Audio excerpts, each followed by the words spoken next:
তাদের জীবনে বাস্তু সমস্যা থেকে বাড়িতে অশান্তি, ঝগড়া, ঝামেলা, কলহ সমস্ত কিছু লেগে থাকে, কেউ কারুর কথা যেখানে শোনে না, বাস্তু সমস্যার জন্য যেটা হয়ে থাকে, তাহলে কি করবেন?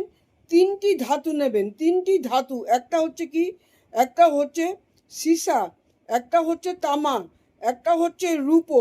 এই তিনটি ধাতু দিয়ে আপনি একটা অর্ধচন্দ্রকৃতি, এটা চাঁদের মতন বানান। বানিয়ে আপনার বাড়ির বাইরে মেন গেটে শনিবার দিন সন্ধ্যাবেলায় আপনি ওটা লাগিয়ে দিন।